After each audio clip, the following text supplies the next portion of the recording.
Okay, let's quickly look at why I don't recommend intermittent fasting.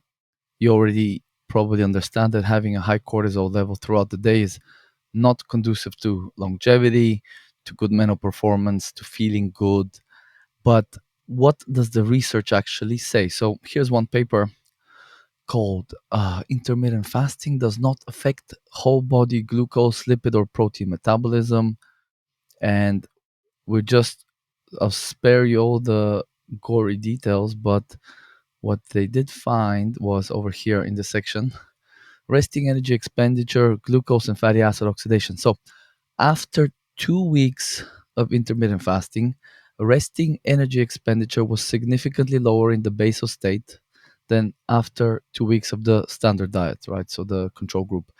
Median difference of 59 calories. So the people's resting energy expenditure was lowered between 26 and 201 calories per day, median being about 59 calories per day.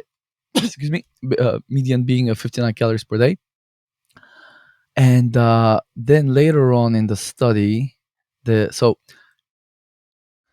they say in the discussion section, the importance of the significant decrease in resting energy expenditure after intermittent fasting, median decrease by 59 kilocalories per day, is illustrated by the calculation that on a year's basis, such a decrease results in a difference of 21,500 kilocalories, approximating the caloric equivalent of 3 kilograms of body fat or 6.15 pounds of body fat.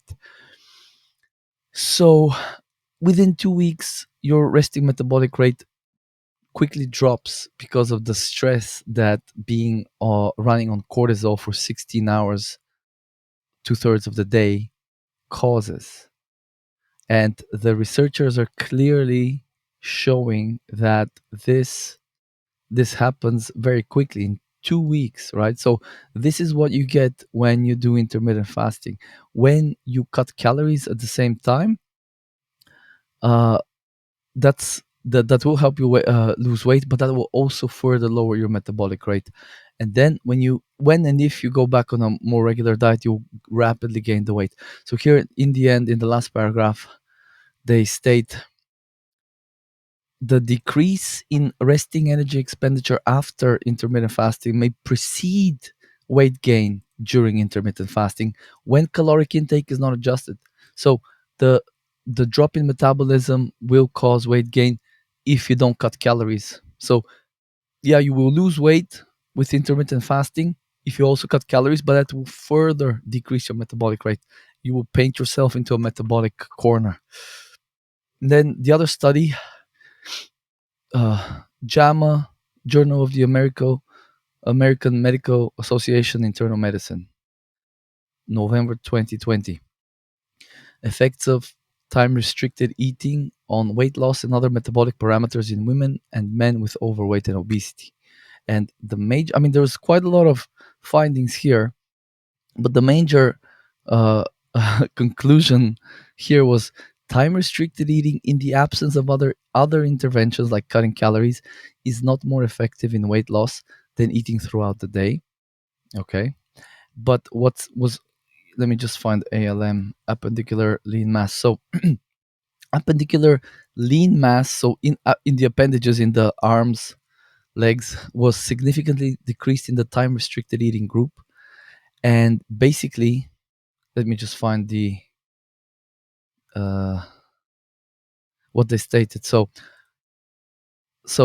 in there was an in-person cohort, so they were measuring those people's weight and all that stuff. So those folks, average weight loss was 1.7 kilograms during the intervention. Of that, 65%, 1 kilogram, 1.1 kilograms was lean mass. So 65% of the weight loss was lean mass, and normally lean mass loss accounts for about 20 to 30% of total weight loss when you're losing weight. So you always lose somebody. In this instance, it was 2 to 3 times more than what people normally lose. And the researchers themselves stated appendicular lean mass is correlated with nutritional and physical status, and reduced ALM can lead to weakness, disability, and impaired quality of life. So the older you are, the weaker you are, the less healthy you are, the more health issues you have, the less you you will do, or the worse you will do with these kinds of interventions. That is why when young people try them in their 20s and early 30s, they lose weight and everything seems dandy. But in the long term, they are causing themselves damage because of this increasing cortisol, this stress signal in the body. And that's kind of the major findings here. Then this next one, it was a review in the journal Nutrients 2022, fairly recent. Effect of intermittent fasting on reproductive hormone levels in females and males, a review of human trials. This was so they reviewed a bunch of trials. And what, lo and behold, what did they say? What did I find? As for men, intermittent fasting reduced testosterone levels in lean, physically active young males. So if it does that in lean, physically active young males, what will it do in less lean, less physically active, not so young males? I'm sure it's gonna cause even more issues. Now, they did say that it wasn't associated with any issues in the near term, but you can bet that if your testosterone is lowered long term, you're gonna have a lot of health problems, right? So in the end, they say, on the other hand, fasting may be shown to decrease androgens among males, which could negatively affect metabolic health and libido, right? So that's a review of human trials. Another 12-month study, 12 months of time restricted eating and resistance training improves inflammatory markers and cardiometabolic risk factors. And then if we look for testosterone, there was a table here. See here this table. So pre at the start, that's the time restricted eating group. At 2 months and 12 months, they have a bunch of different markers here. And the total testosterone right here went from 19.55 median to 15. That's like what, I don't know, 20% drop within 2 months. And then it further dropped. Whereas the other guys, their testosterone actually went up a little bit after 2 months, and then at 12 months, that was the control group. Whereas these other guys had a pretty serious drop. And the majority of the drop was in 2 months of testosterone, drop in testosterone.